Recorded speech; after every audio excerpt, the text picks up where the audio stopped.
Good evening, dear student, and welcome to this other edition of our functional analysis class. Today will be the 12th edition, the 11th being the last session that we have, the tutorial of face-to-face class. Okay, so today we'll dive straight into the norm spaces, even though in the test, we use the definition of norms already in the test, and obviously it was an online, meaning that you had access to your notes to see the definition of a norm. But let us, and we also covered the definition of a norm during our last session, our face-to-face tutorial class. So nevertheless, let us quickly go through and define what is a norm space and take it from there. First of all, I would like to apologize. I promised that I will record a session that was supposed to be yesterday. When because on Monday I dismissed the class, and I say I will be recording, but unfortunately I didn't do that because I've been very busy with marking. So I hope today's session will allow us to catch up that session. But I hope, I'm promising, but I hope I will not encounter any hindrance or that will prevent me. But I hope that by the end of the week, I'll record 2 or at least a session of 2 hours. That's to try to catch up, because we really need to move fast. But on Friday evening, it would be better if we can really have another tutorial face-to-face session, so that we can have practical session for you to be more accustomed to the tools and what to do. And for those of you who attended the last tutorial, you were really refreshed, you were encouraged, and you saw that it was really necessary for us to have similar face-to-face contact. We are only 3, so there's no problem for us to meet face-to-face, at least every Friday. If you can do that Friday afternoon, because at least you have, if of course, let's say you are free, you'll be sure to be free from past, right? 15:15. Yeah, we can still put it at that time, but if you can be there from 4, it will be good. Let me know if you can be there from 4. Otherwise, we'll wait for those who will be there from quarter, so that from 5:15 to 6:15, 1 hour tutorial, which is not negligible. But if you can there from 4, then we have more time. Or from, let's say, 4:15, 1 hour before 5:15. Those who can be there, we can start, and those who will be joining after, still good. But if you cannot be there, please, it's not a problem. Fine. Those who can be there, you benefit, right, from the session.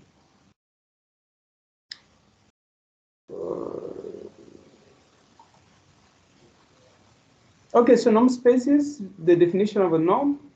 There are, we gave 3 here, but in fact there are 4. 4 meaning this one. This is the 4th. Oh, sorry.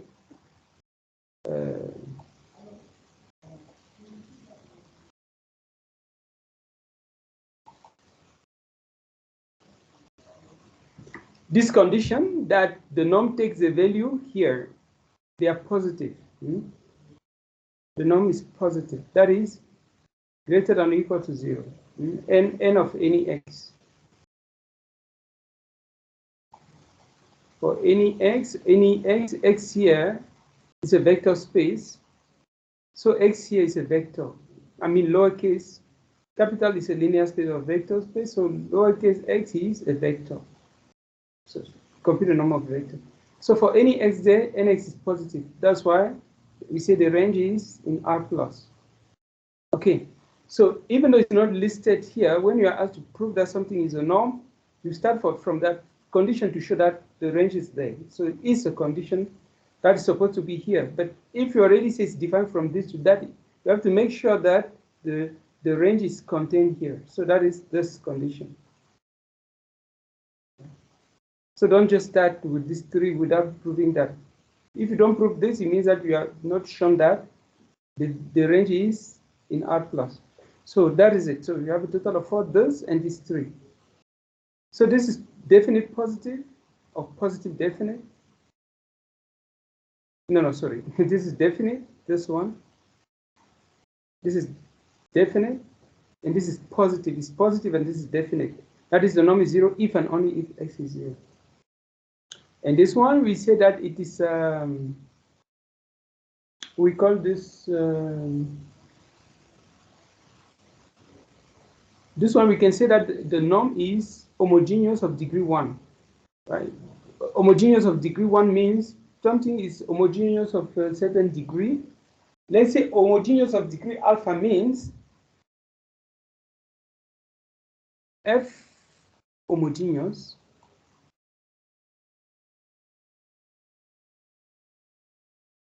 of degree alpha if F of alpha of lambda, let's say lambda,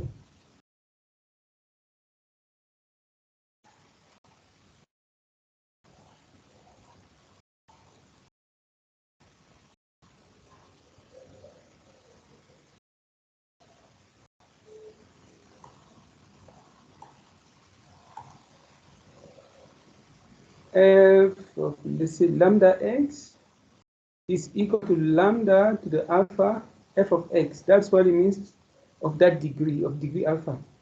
What do you take there, the lambda? That is a scalar. When you take it out, it's raised to the alpha. So that's a degree. Now you can see here that our alpha is 1 because when I take this from the argument raised to the 1, of course, absolute value because of the positive, right? Because if this is not absolute value, if this is a negative times a positive, the result is negative. It doesn't make sense, right? Okay, so that is it. So that's why it's absolute value, so that it will remain positive. That's why you have that. Oh, of course, and the last condition is what we call the triangle inequality. So this is lowercase x. You can change that, please. It's not capital. And this is called the triangle inequality. Of course, now you have a semi-norm if this is not true. If it's not definite. If it's not definite, it's a semi-norm. Obviously, if you substitute x equal to 0 here, it will give you this, right? But if it is 0, it doesn't imply necessarily that x is 0. So that's the definition of a semi-norm. And the pair x endowed with a norm is what we call a norm space. As we did with a metric space. For a metric space, we have E, a set, and a distance. So this is metric space. Now, but for a norm space, you need E to be a vector because this one is just a set, but for a norm space, X has to be a linear space or a vector space. That's a condition. It's a must. But for a metric space, it's just a set. It's not necessarily a vector space. Okay, so that's a norm space. That's the difference. Okay, now you see, as I was telling Philemon last time, that this is just a notation, right? This is a notation, denoted. But actually, the norm is a function. It has a name. It can be n, it can be f, it can be anything that you define. When it's a norm, you can denote it this way. To denote it's a norm, right? So if you have this, you have to know what your n of x is. This is just a notation.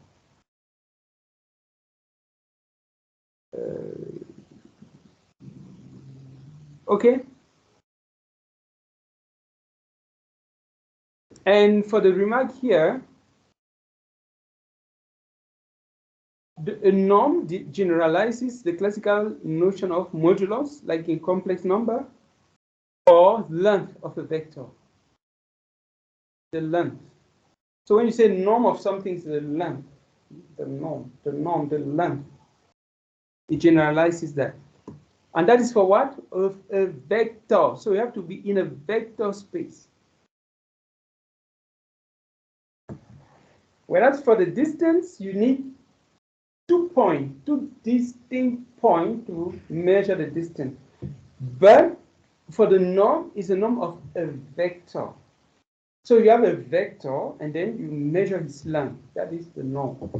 But for the metric space, you have point, because you have, obviously, if I have 2 points, from the 2 points, I can define a vector. And now, if I measure the length of that vector, it becomes a norm.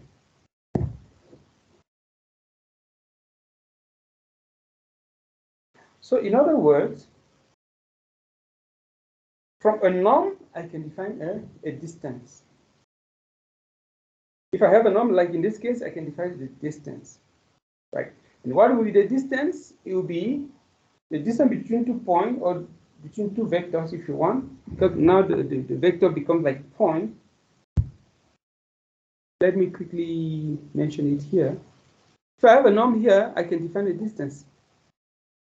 Then I will take the first vector, let me call it V1, and the second vector V2, and then the distance will be the norm of the vector V1 minus V2, because we know that the difference between 2 vectors is another vector.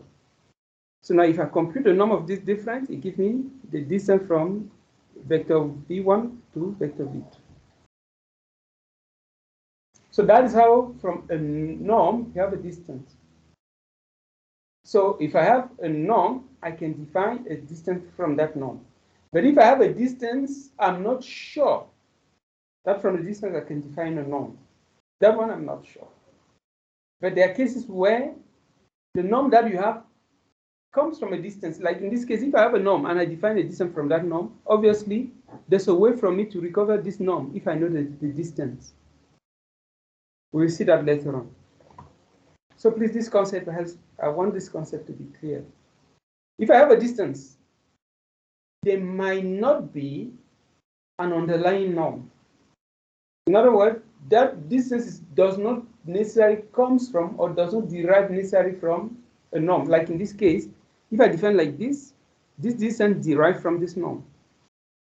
But if I have a norm, I can always define the corresponding distance.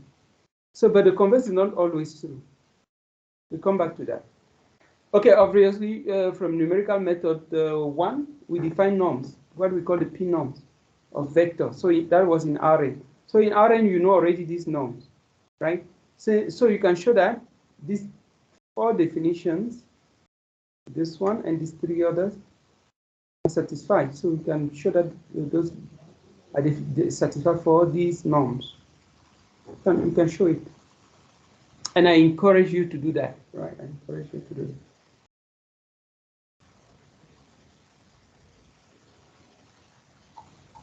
Okay, so this is this example.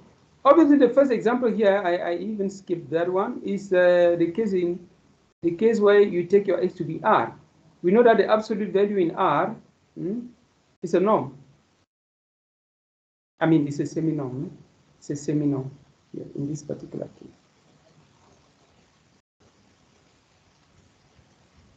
But why do you even say semi-norm? It's actually a norm. But if you take the collection, then it will give us a semi-norm. But itself is a norm. Why am I saying it? Because when we come here, we said semi-norm is when the axiom R1, this one does not hold. But with absolute value, if I have absolute value of something 0, that thing is 0 automatically. So we have an equivalence here.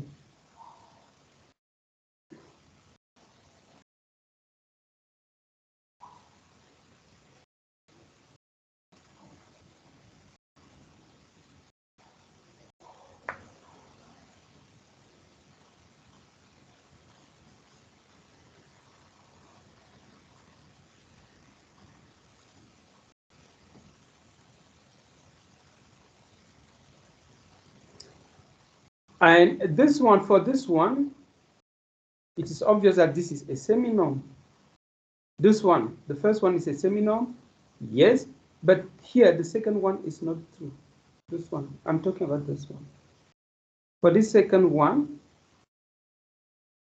you see that now here we have nx is absolute value of x, not f of x. If it's f of x, it's a seminorm. Why is it a seminorm? Because if I write this,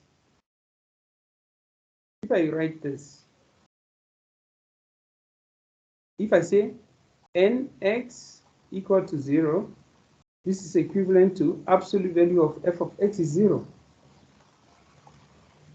right?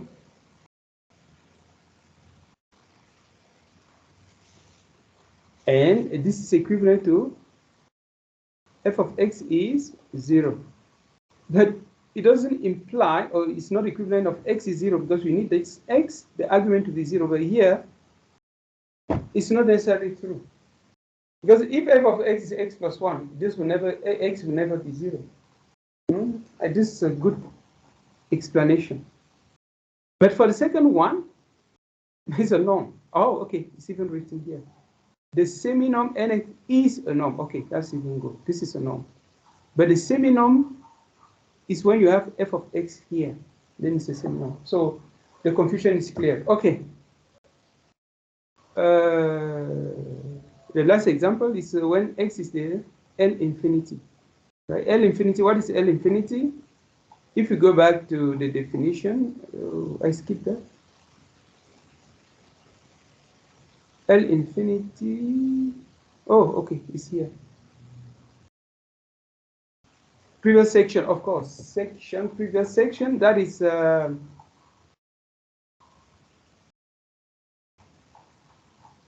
infinity norm.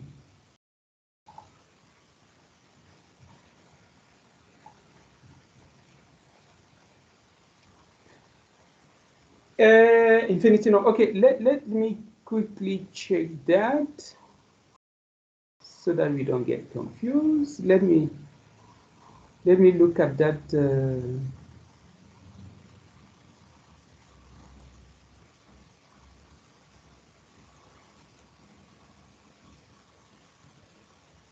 L infinity is this one.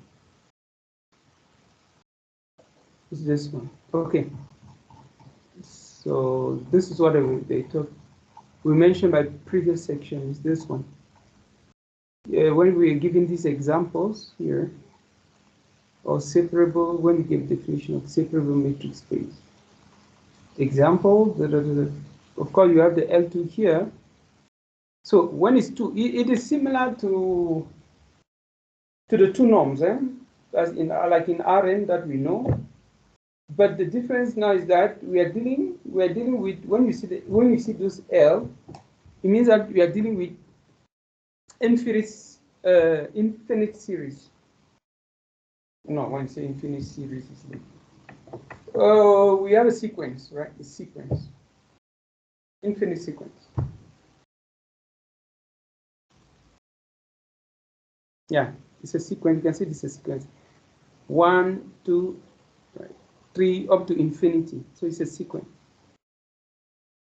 Now, for this sequence, you just take like the two norm, of course. In Rn, of course, in Rn, you remember that, oh, sorry.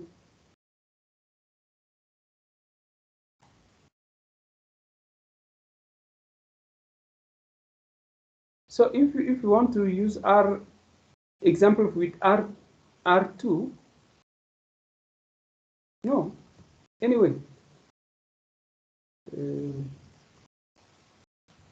In Rn, okay, yeah, let's say that in Rn,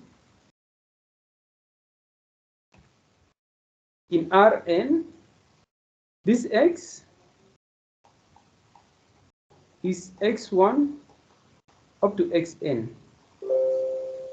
This is Rn. Now, but in Rn, if we take the two norm, in Rn, we know that the two norm, okay, let me put the bar here to indicate the vector. See?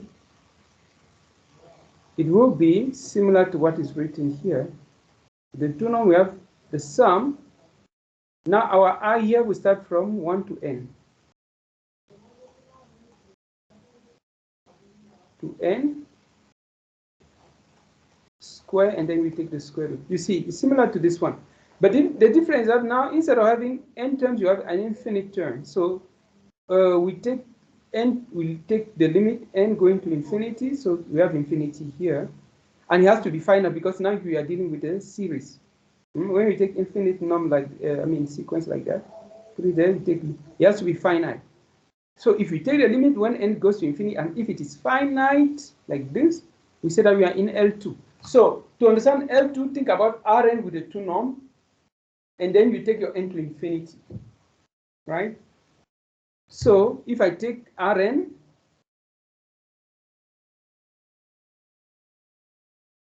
with the 2 norm, this is a norm space. We know that these are norms already. Now, if I take the limit, of this when n goes to infinity,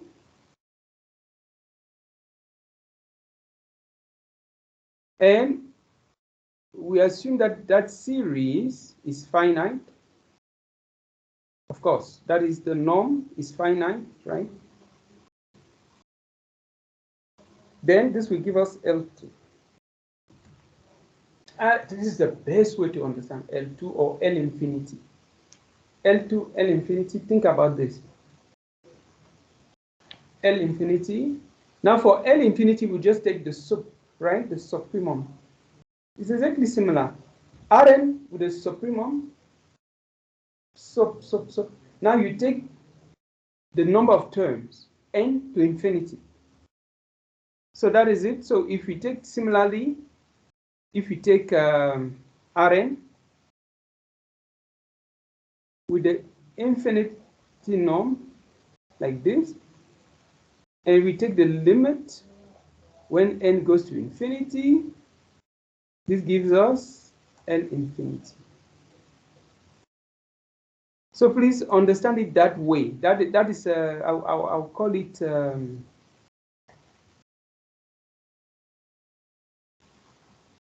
formally. Formally understand. That's just a way for you to understand. Okay, now if we go back to this one, you see now that we have an infinite number. That is our Rn vector. We take infinitely many terms. Instead of n, we take infinitely many terms, like here. Infinite number, non-zero. And now we know that for the infinity norm is supremum over all the absolute value of xk. Now we require that because we have infinitely many, we require that to be infinite, right? That is finite. If you take that norm to be finite, then we have L2. So that is it. So in other words, the lowercase l or 1, 2, obviously if it's L1, it means that you are using the 1 norm. So this would be 1, right? If it's 3, similarly, you put 3 here, and then you take the limit. So similarly, so it is it's a vector space, first of all, right? But now, here we have a sequence. So it's the space of sequences x sub n, like this, such that the corresponding series with the absolute value square is finite. But if it's finite, you take the square root, it's still finite. Similarly here, you take the supremum of this sequence, finite. That is L infinity. Okay, this being said, let us go back to the previous slide.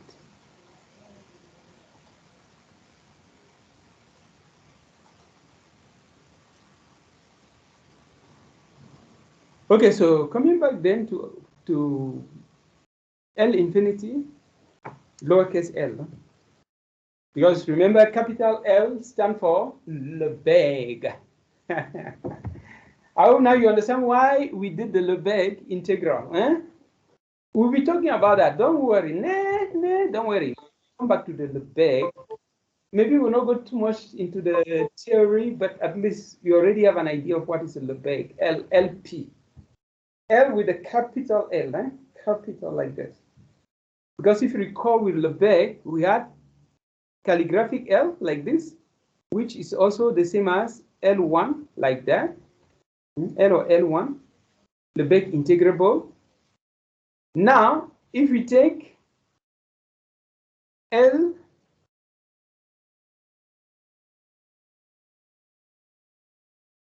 LP like this, it means that is Lebesgue integrable. So if I belong to LP, it means that if you take my absolute value, you raise it to the P, I am L1. So F is in, of course, calligraphic LP. If raising P to the power of, raising F to the, of course, in modulus to the power of P like this, I'm in L1. So if you know L1, you know LP. That is it. So it is enough to know LP to know this one. Okay, this is lowercase, right? Because in lowercase here, we are not forming classes. Now we need to group element into classes. Because I'm going back to the back, but please, I'll forget about it for now. Okay, let me finish since I'm talking about the back. But don't forget that from this, we define the capital like this. And for that, we define what we call an equivalent class. So this is a quotient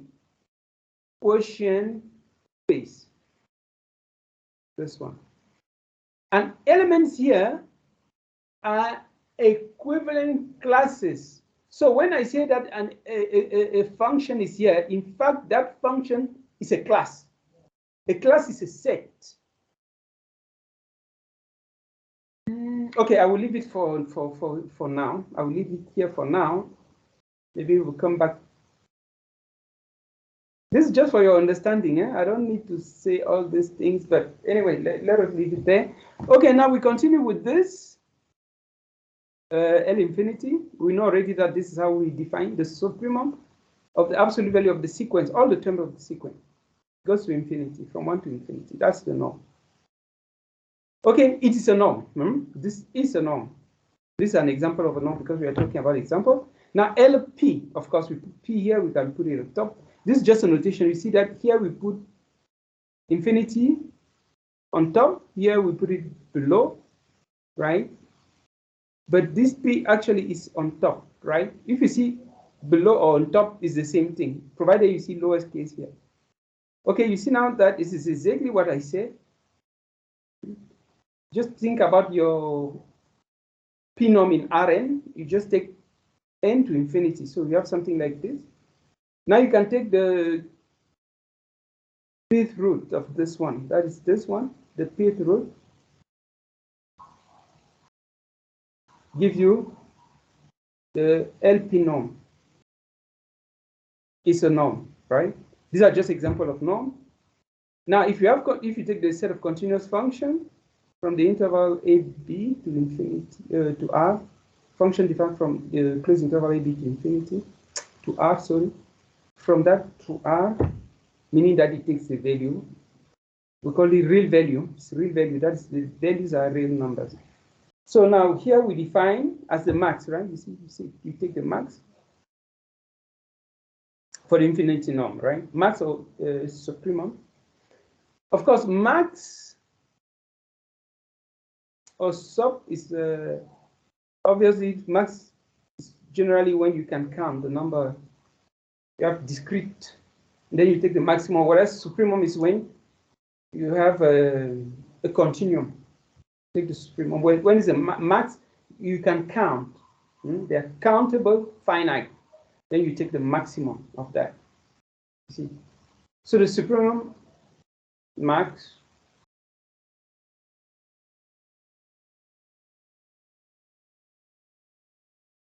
Okay, So that's the infinity norm. Now here we are in LP now.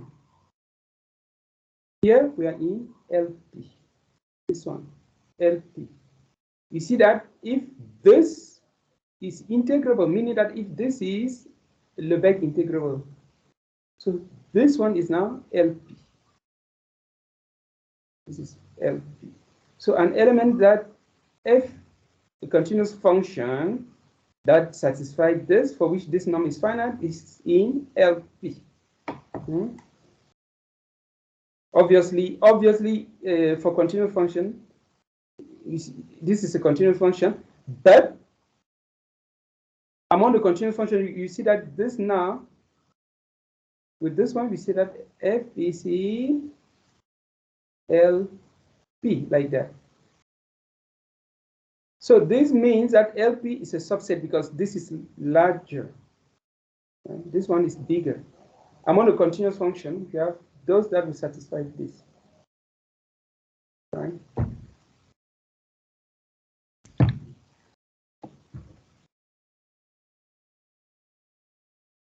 So, no, sorry. What am I saying? I'm sorry.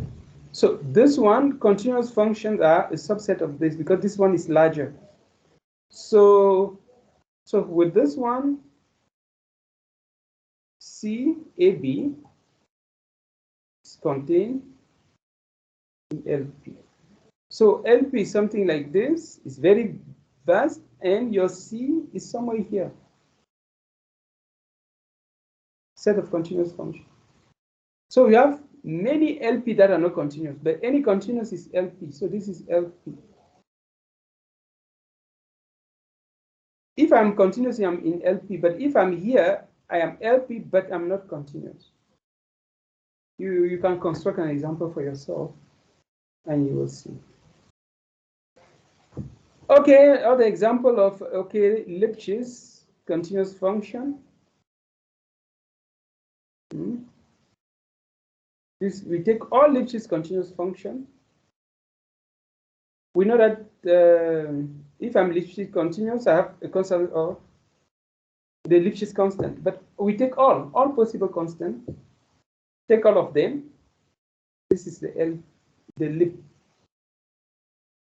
Lipschitz. What does that mean? If I'm defined f from here to there, I will be Lipschitz if, so meaning that for this f, there exists a positive case such that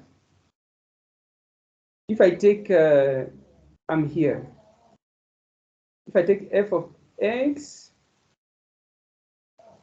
f of y, where x and y are here, are vectors, their image is already in R, so I can take the absolute value because I'm in R. So in R, I have the absolute value.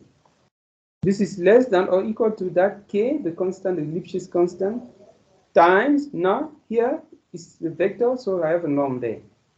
Right here, this is a vector space, so I have a norm. So this is x minus y, the norm of that. But this is, now you see that if I take the ratio, so this implies that if I take f of x minus f of y, absolute value by the norm x minus y, this is finite, right? So I can take the supremum. If this is finite, it means that this is bounded. And we know that any bounded set in R, because these are all real numbers, has an open bound. So I can apply the supremum of this. Obviously, this is not defined if x is equal to y. That's why we take the supremum for x different from y. This is finite, so it's well defined. So that's why we can add f of x0 to this and define the norm in left, right? For any x0 there. So that is it. That's how we define a new norm. So this also is a norm, you can prove it. Just check the definition.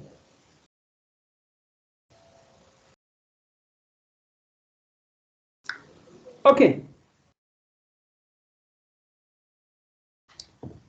This proposition says if I have a norm space like this, vector space X, and then a norm defined on that, then the ball center at 0 of radius r is defined by this.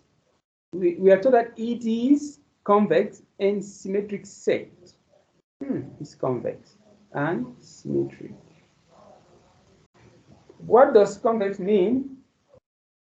Convex means that if, I think I defined something, I don't remember if I defined convex. Yeah, maybe not. Anyway, convex, a set is convex. Let me call this B.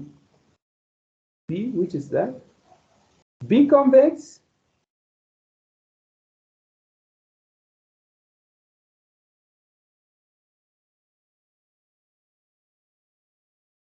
if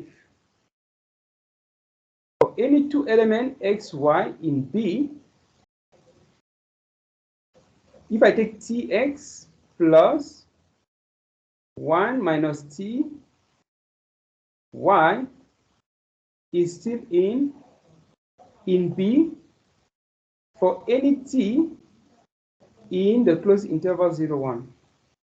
If that is true, it means it's convex. In other words, what is a convex set? Let me give you a geometric representation of what is a convex set.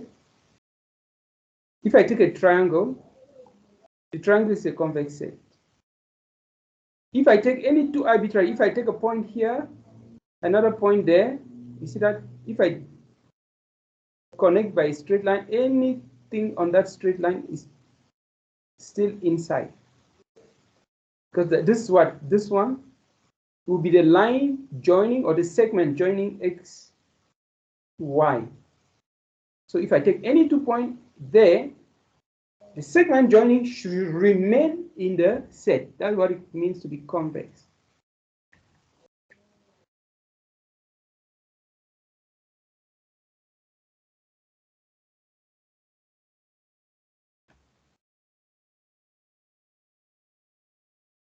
Okay, now, if I take another rectangle like this,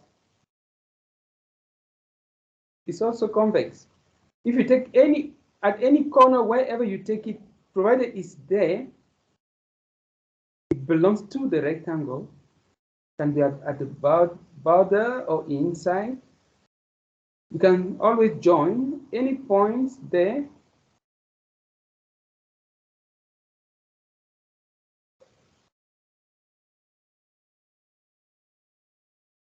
That straight line, that segment remain inside.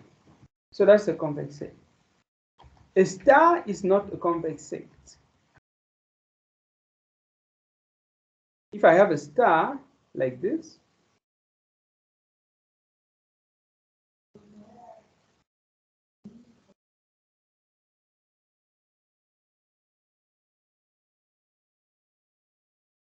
it is not. Why? Because if I take a point here,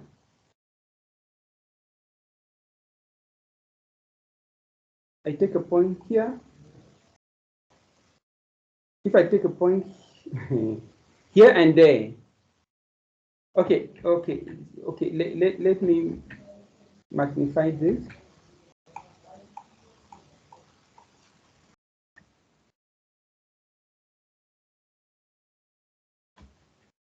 Okay, let me magnify my star. If I have a star like this,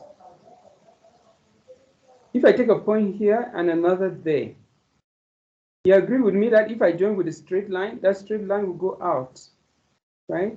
See, this straight line, to join that, it will pass through this part, and it will never remain inside. Anyway, you can. I will not be able to do that because of.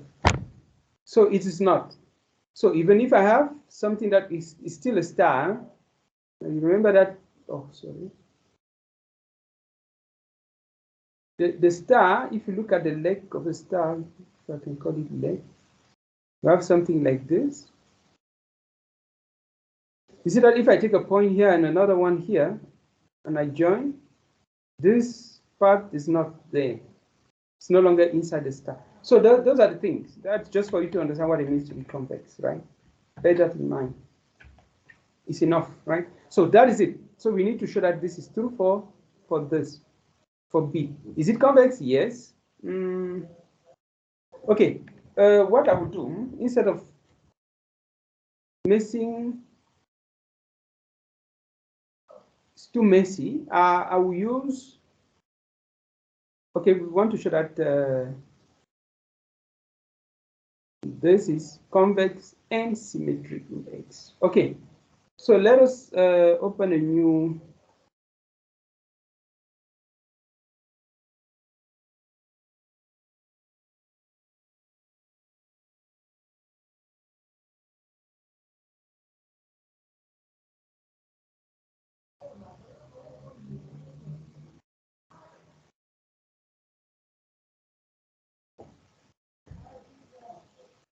So what we said in that proposition is that we have X, a vector space, and a norm.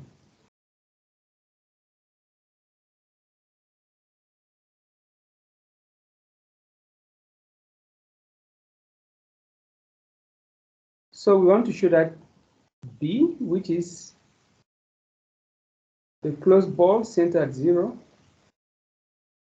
and of radius R,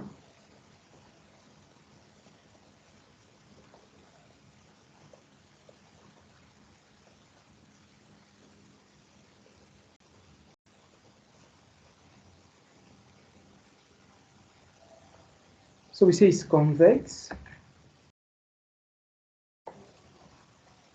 is convex and symmetric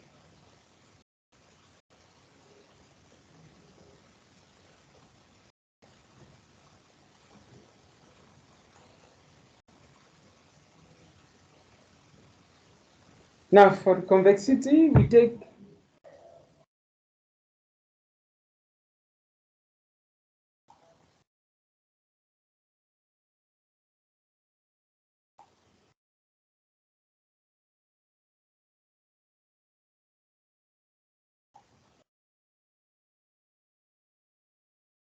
so for the convexity,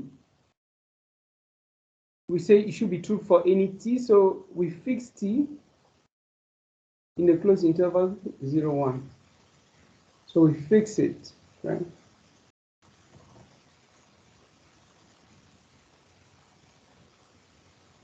And we also take two arbitrary elements of B. And we know what it means to be for X, and it means that each of the norm of X is less than or equal to R, norm of Y is less than or equal to R. So that is it. They are there. So to show that it's convex, we want to show that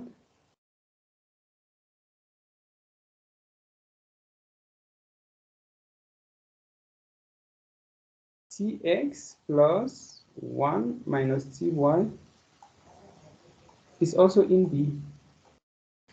Obviously, you see that if you take T equal to 0, it gives us Y. And if T equals to 1, it will give us X. So you see that X and Y are both on the segment. Good. So this is what we want to show. What does that mean? I need to know what this means. That is, if I don't know what it means, I don't know what I want to show.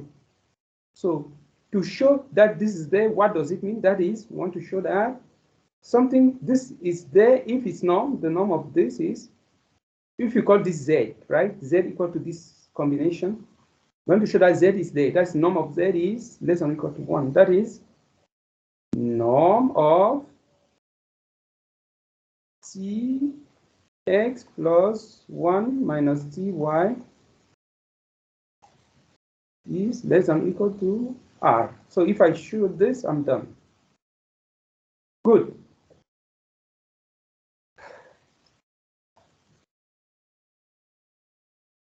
We use a property of a norm. We know that for the norm, we have triangle inequality. So this is like my x1, this is like my x2. I know that if I have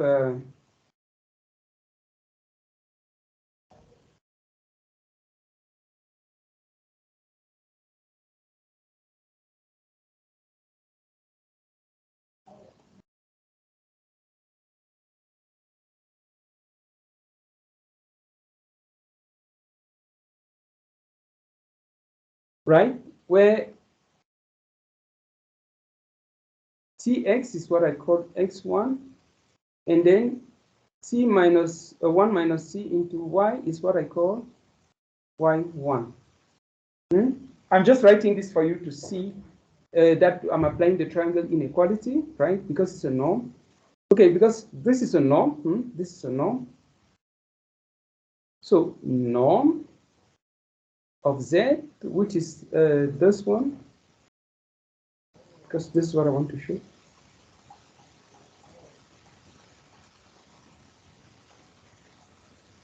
So this norm, I can write it as the norm of x1 plus norm of y1. Because it's a norm, we know by the triangle inequality of, I call this property 3 of the definition of the norm in the notes, even though we can also call it property 4, because the first one, which is to show is greater than or equal to 0, is not mentioned. Okay, so triangle inequality, I can say by the triangle inequality, we have norm x1 less than or equal to norm of x1 plus norm of y1. But what is x1, what is y1? Now I can replace.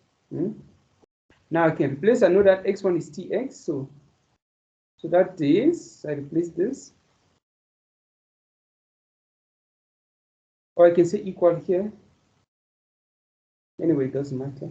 This less than or equal is for this left-hand term that I put. But if I write here, I will say equal, right? Okay, so that is tx plus norm of 1 minus t into y. Right. Now, okay, less than equal is for this one, so less than equal.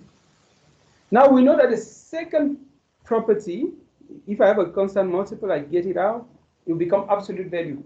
But because t is already positive, I don't need to put the absolute value, so that will be t norm of x plus 1 minus t also. If I take it there, 1 minus t will also be in the same interval here. So it's also positive. So 1 minus t norm of y. So this is by the second.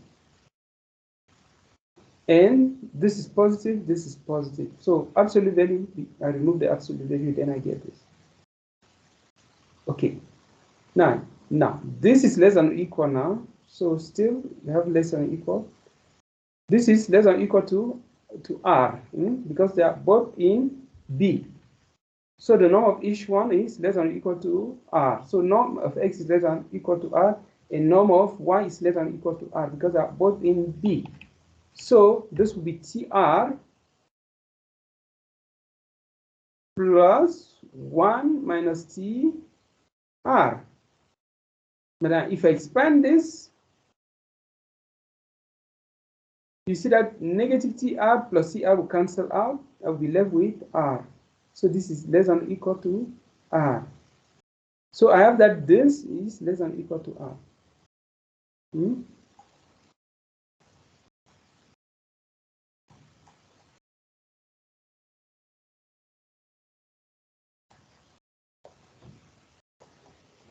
So, and that is the end of the proof. That's what we wanted to prove. Now to show this symmetric, it means what is symmetric? Symmetric. If I'm there, my opposite is also there. Is that what it means? Surely. So symmetric, because we know that this is a vector space, if x is there, negative x is still there. That's the symmetric. Being a vector space, if x is in capital X, negative x is still in capital X, right? They're still in the space X. That's what they say in X.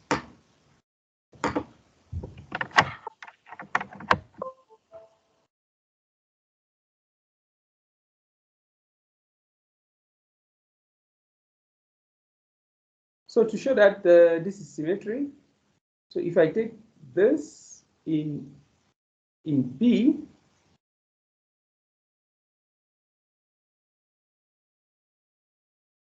is negative also in B. Okay, X in B, since B is a subset of X, it means that X is in capital X, a vector space. Or vector linear space, right? So the negate of that is also there because it's a linear space. Remember that any alpha X is still in X, is stable by scalar multiplication. If I take my scalar to be -1, it's still there. Okay, done. So it's there. But now the next thing, because remember that an element of B is first an element of X. So if I want to show that negative X is also there, that negative X first has to be in X. So we have already that. Now, is the norm there? Yes, it's there. We are done. So the norm of negative X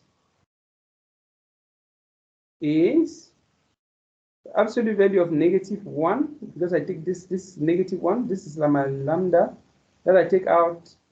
So it will be negative that norm of X, which is the norm of X.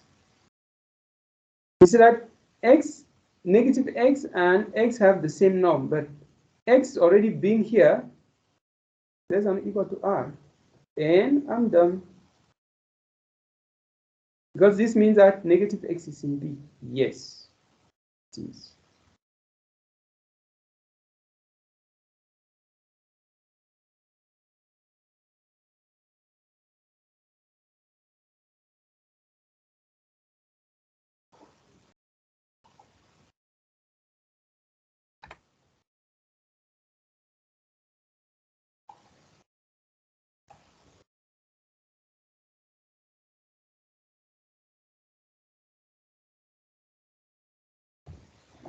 Do we need, you see that the center has to be 0 to be symmetric. You can see from here.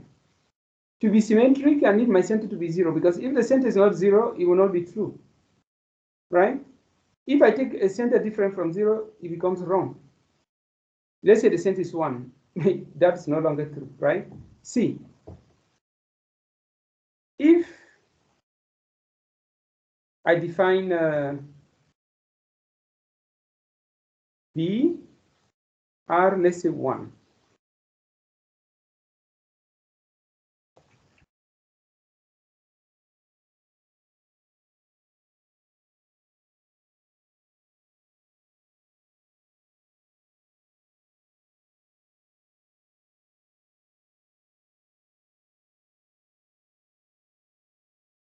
You see that if I take the center different from 0, I have this.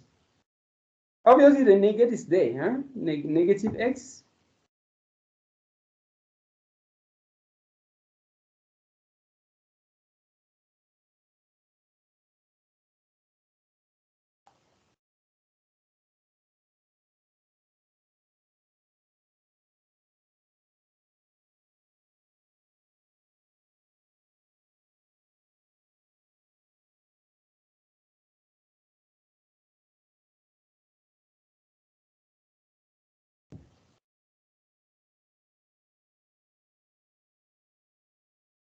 Of course, for X, right?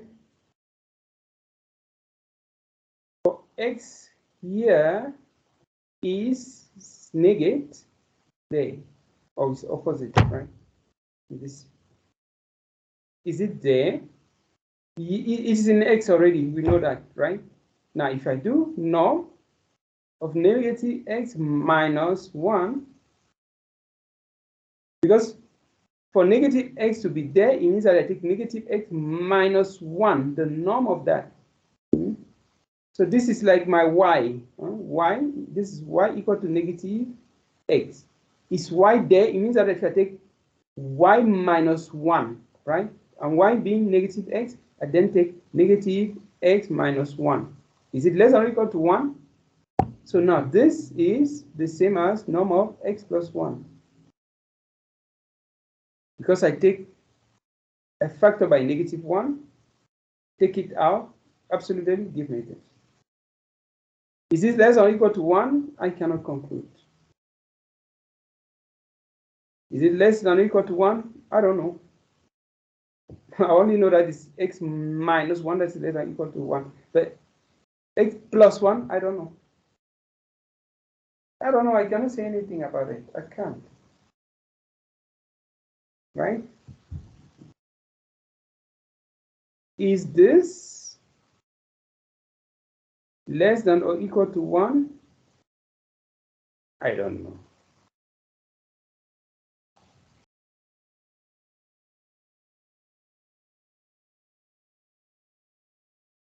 I can conclude. So I am in an impasse. I can't say anything. So conclusively, I cannot say. Actually, it's not, right? It's not. It is not.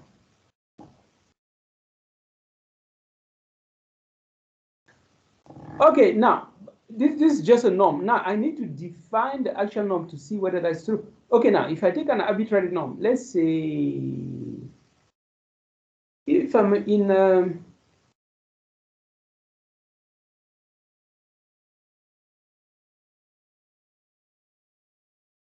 anyway, let's leave this at this stage. That's why you see that for the theorem, we need to take the center to be 0, because that's straightforward. But this one, you cannot conclude. You don't know. Anyway, in some cases, you can even construct a norm for which this will not be true. So in general, right, that's just to say in general, you can't say it if the set is not. So in general, you cannot conclude. So in general, you can't conclude. In general,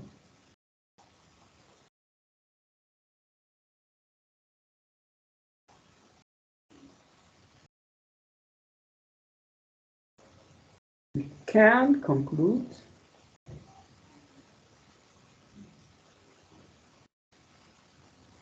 if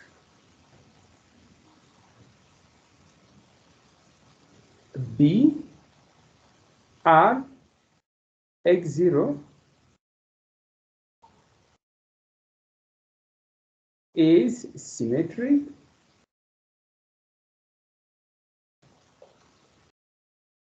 in X if x0 is not 0. So in general, you can conclude.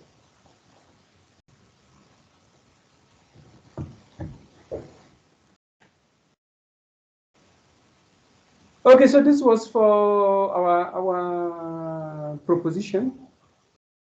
I wanted to prove it, for you to see that these are things that you just need to write math and flow. You will see how the results are flowing.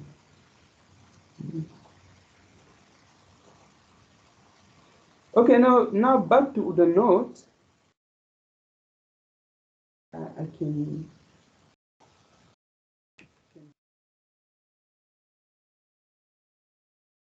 a cleaner. Can leave that one. Convex symmetry.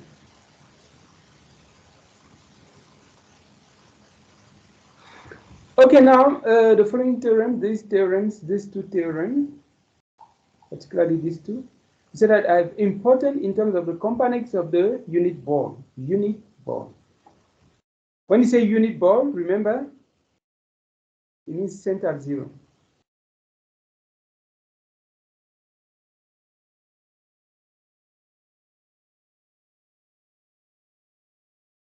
Compactness of the unit ball in norm spaces.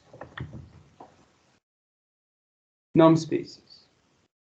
Norm spaces, we can have a norm space of finite dimension, a norm space of an infinite dimension. Like in Rn,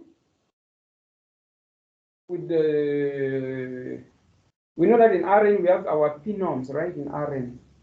Rn has dimension n, finite. Now, if you go to the LP, be it the lowercase l, I mean this L, when I say lowercase l, not the calligraphic, right? Because you have the calligraphic. What I mean is this one, LP, this one. where P can also be infinity, because if I take it, it will be L infinity. So this one is infinite. So this is an infinite dimensional space.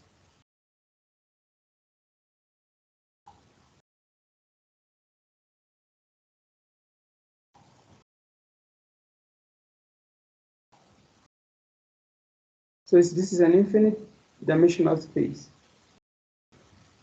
But Rn is a finite dimensional space.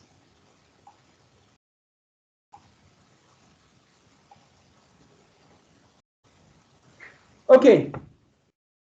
The first theorem, X norm is a norm space, right? Of infinite dimension. We assume that the dimension is infinite. So meaning that we are not in the case of Rn. We are in the case of LP. This LP also. These two are infinite dimensional spaces. Or capital LP like this, which is this LP, the quotient, right? The quotient space.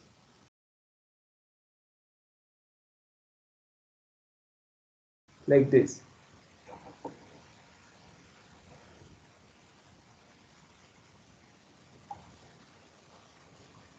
So what I'm doing here is just to show that these are the infinite dimensional spaces. Right? But this one is separate. This one, I will put it separately, like this. You get that this is finite, and the other ones are infinite dimensional spaces. These are just a few that we know, but there are many others that you can construct. There are many others. But these are those that we have already covered, that we know, right? That's fine. But here you can see that when you say X here, it can be this, or any other. Any other. Okay, now this one also.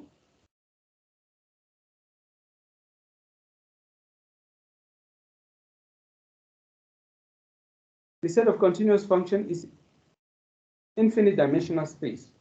This one is an infinite dimensional space. This also. C. C, CK, all those C, CK. Okay, I will put CK here once. Or Cn, K times or N times into differentiable, and all the derivative, or we say continuously differentiable. So all these CK spaces are infinite dimensional spaces.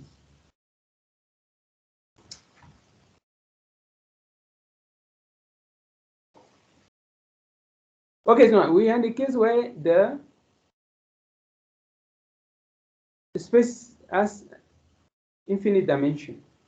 Then the unit ball, this one, our B, this one, similarly, is the same, you can see, B1. Of course, we just take R to be 1, and then we have the unit ball. Unit is the radius 1. When we say unit, means that the radius is 1.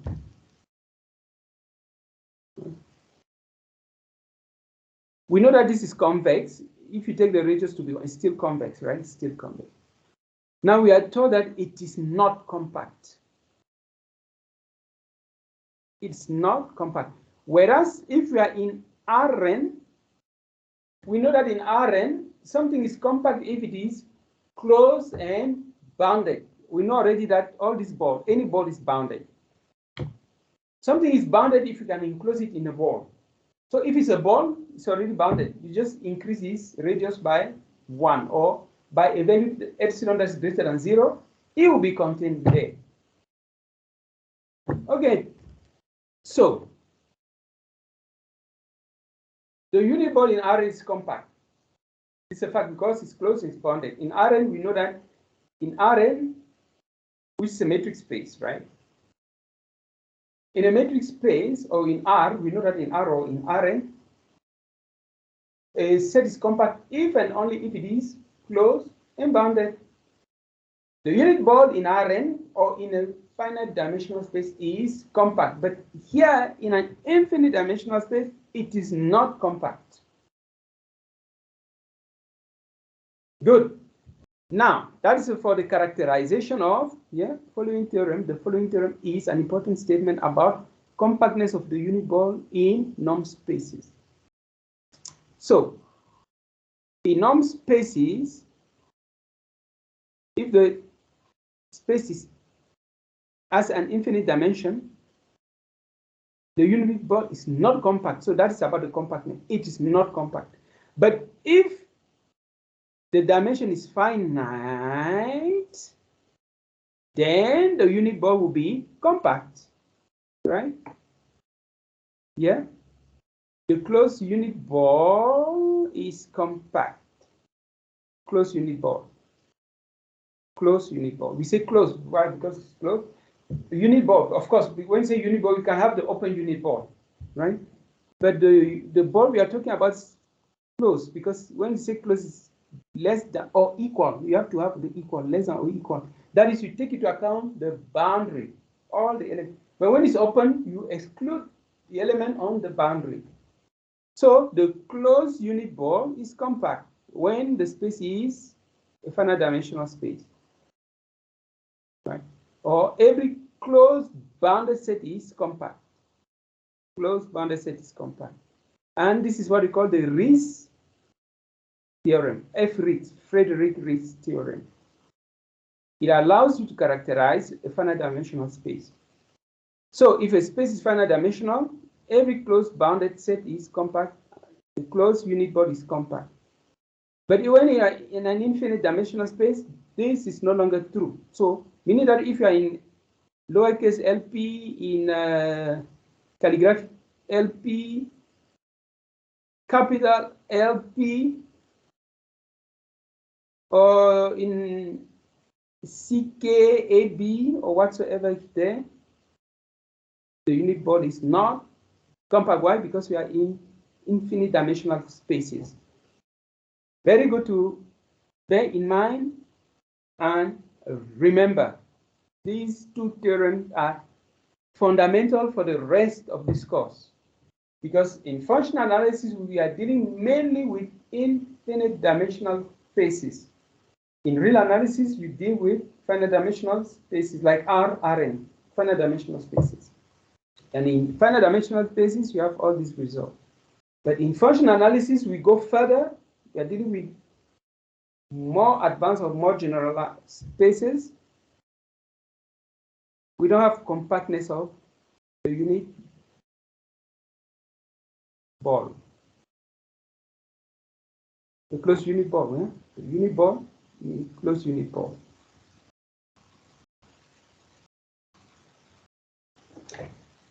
Okay, so I think if we stop here for today, will be enough. Next time we talk about Banach spaces, so let me cover up to here, right?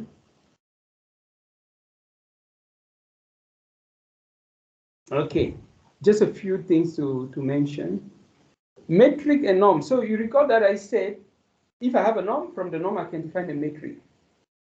That's what I said previously. But now if I have a metric, how do I know, how can I ensure, or how can I state whether that norm originates from, how can I say if that distance, if I'm given a distance, how do I show if it originates or not from a norm? That's what this section is all about. So proposition, we are given a norm space, then the function, this is a norm. That's exactly what I told you previously. If I define D or rho, like in this case, I take the difference of the norm of the different two vectors. It gives me a function that is a metric, right, or a distance. Okay, now moreover, so if this metric, obviously because it's defined from a norm, it will be absolutely homogeneous. So this is what it means to be absolutely homogeneous. So if I take lambda, I multiply x and y by lambda, take it out, because if I multiply x and y by lambda here, I can take it out and give me absolute value, so that we have this. It's absolutely continuous.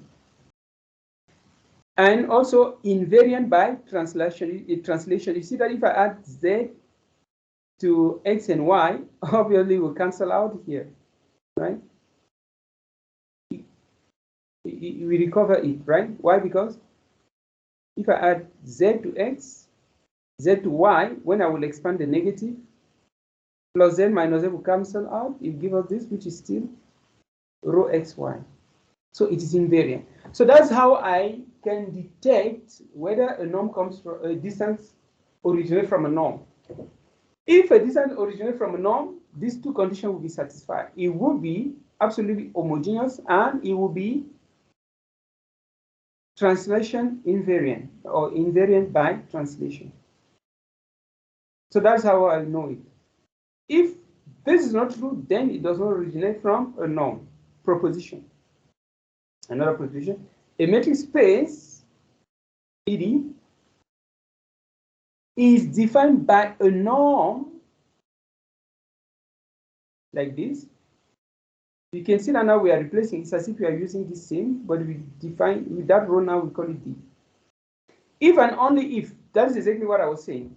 We have a distance, we want to see if it originates from a norm or if it's defined by a norm.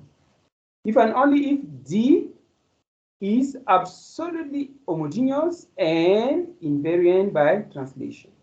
If that's not the case, then it does not originate or it's not defined by a norm.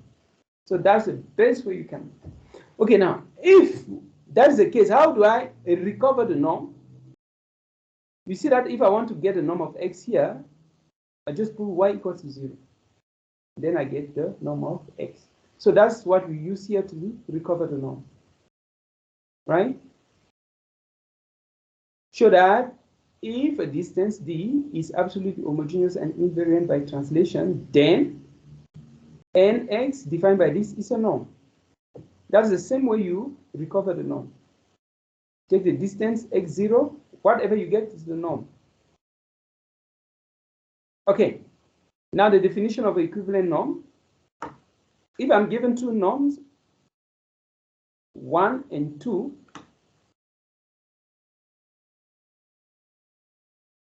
norm 2 is said to be stronger than norm 1.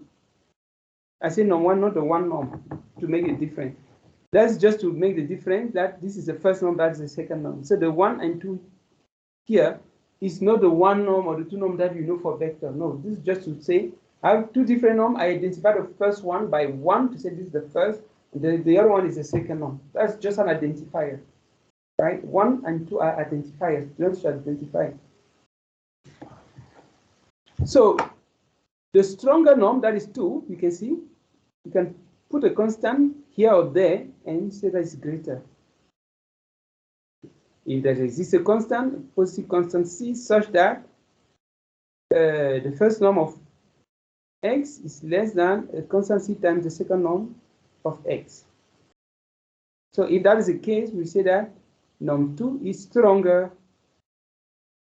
So if that constant is here, you take it there, you just take the reciprocal to make sure that C multiply the second norm. That's all. So make sure that you arrange it to put it in this form. If that is true, we say that norm 2 is greater than norm 1 or stronger. Okay, example. Here we are in C, closed interval AB, that is the space of continuous function on the closed interval AB. If we take the infinity norm, defined this way, and the 2 norm, defined this way, because remember we said that C is contained in LP, so we can take P to be any value. Particularly here, we take 2. Right. Now, this is what we call the 2 norm. There is no longer norm 2, but it's 2 norm because of these 2. This is the 2 norm. And this is the infinity norm. So, if we take C with these 2 norms, we can compare now. We know already that absolute value is less because you take the max, right? So for any x, absolute value of x is less than the norm because you have the maximum. of each term. So each term is less than is maximum. So we have this, and now if we integrate, if we square and we integrate, you can see here, if I square this, I integrate, what do we have? So we know already that this is true. I just square.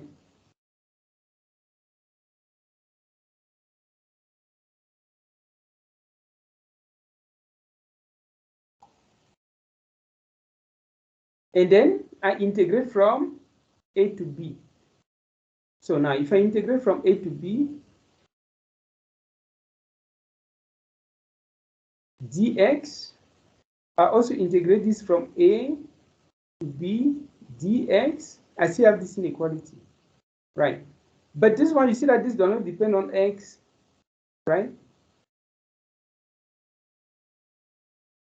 So this will be less than or equal. I can take this out of the integral.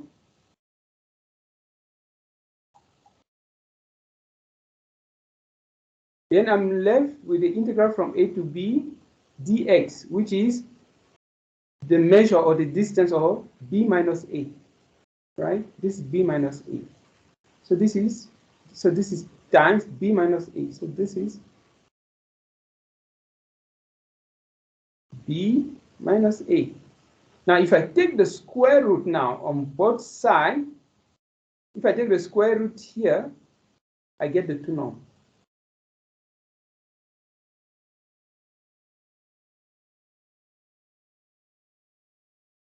What am I saying? What do I really need here? I need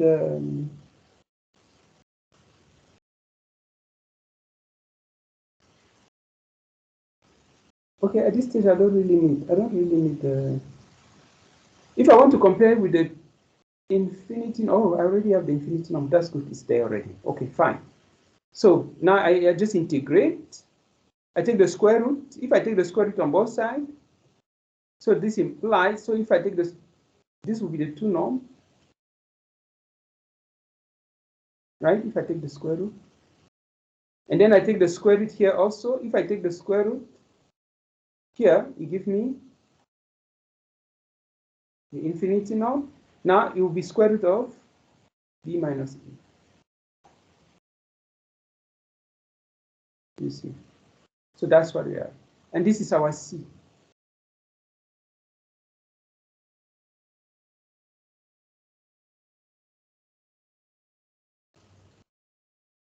So this is our constant c, which is positive. This is positive. Because if I integrate from a to b, b is greater than a, so b minus a is positive. Times that. So you see that the 2 norm is stronger than, sorry, the infinity norm is stronger than the 2 norm. Infinity norm is stronger than the 2 norm because of that.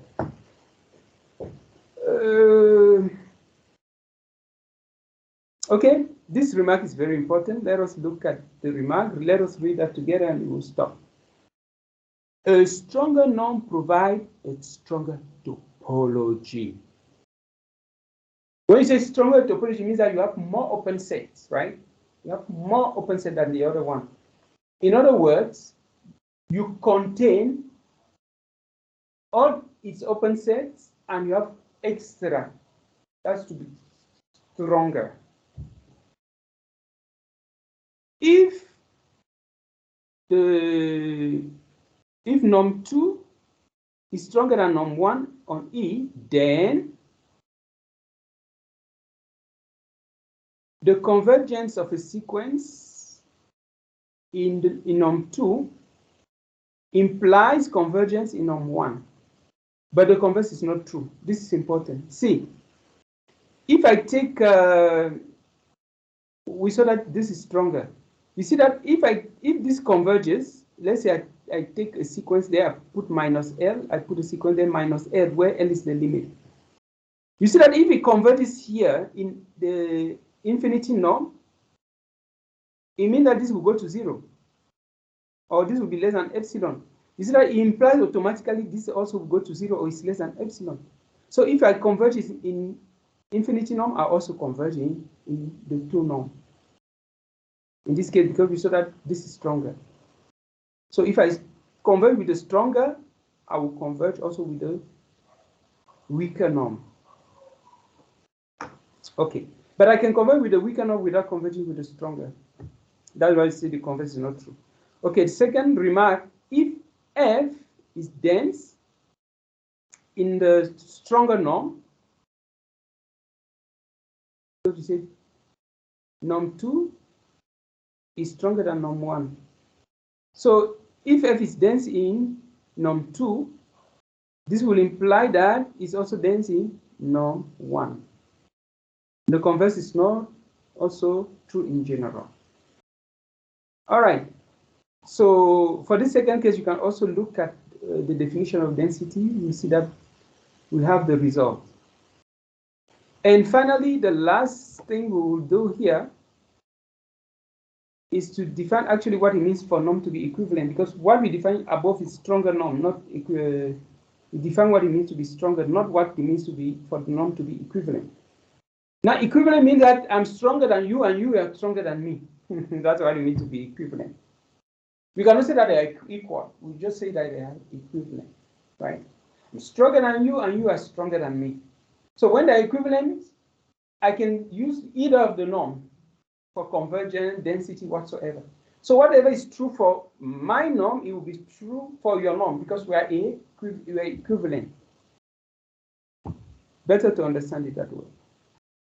Okay, so if you have two norms, norm 1 and norm 2, on E vector space, those two norms are equivalent if and only if we can find two constant positive constant K, C and K such that I can sandwich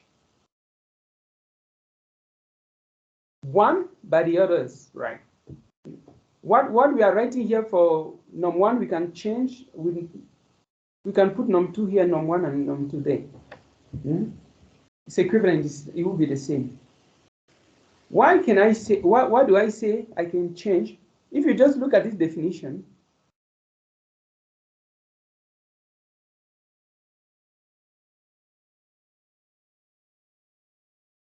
if I want to put norm 2 here in the center, what will I say?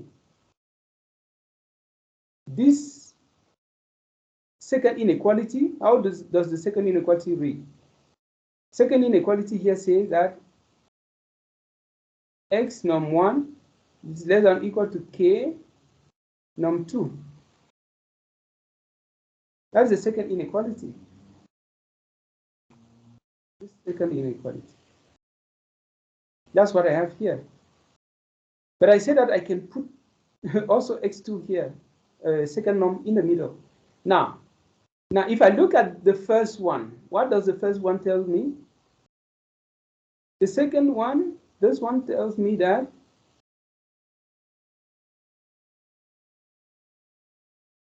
norm 2 is less than or equal to 1 by C norm 1. That's what this first inequality tells me.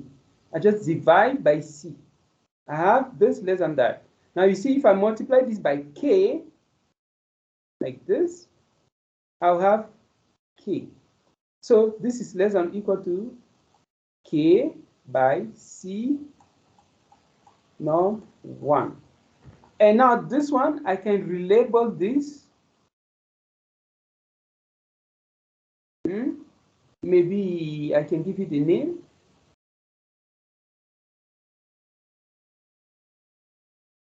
Okay, now let me leave it this way. Let me leave it like that first to show you what I mean. So you can see that now x2 is there in the middle. Now you can divide throughout.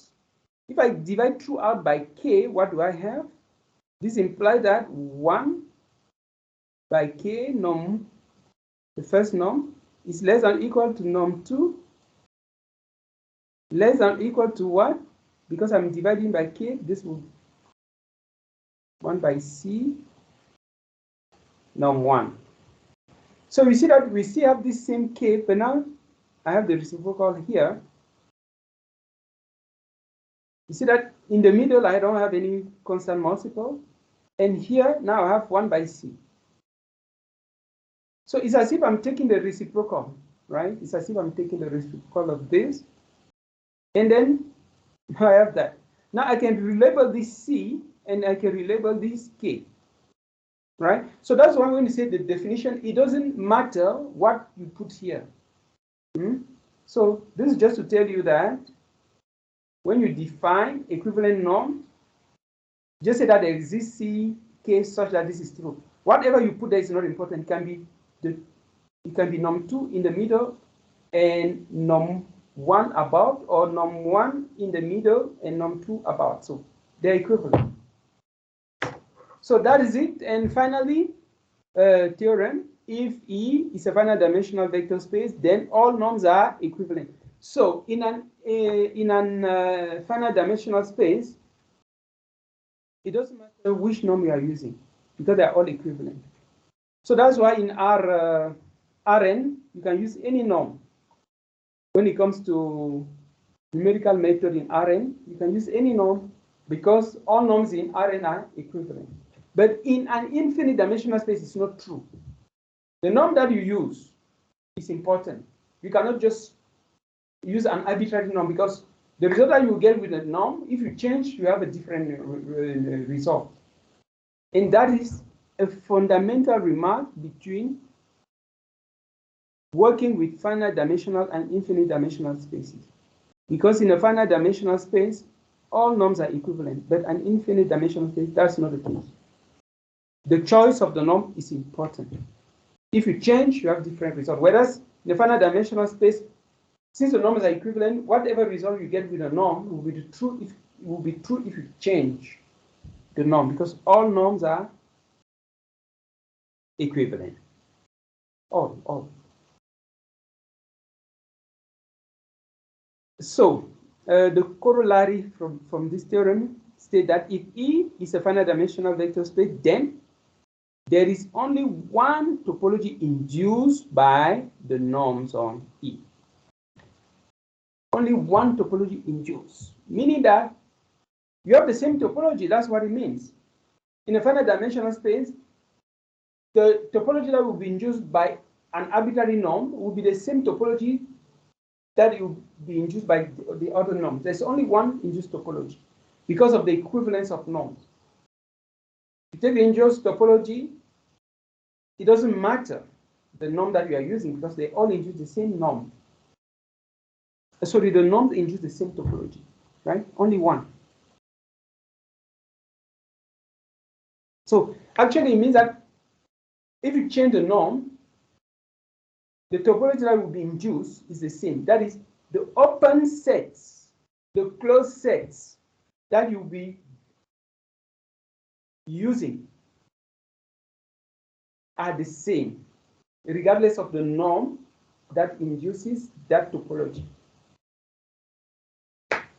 Okay, so we stop here for today. Thank you so much for your patience. Next time we will tackle Banach spaces. I think I mentioned it in one of the classes, but that's what we will do next time.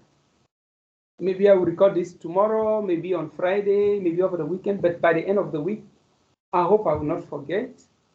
We really need to cover it before next week. So that next week, during our tutorial, we will address particularly Banach spaces. They are very fundamental. God bless you. Have a blessed week.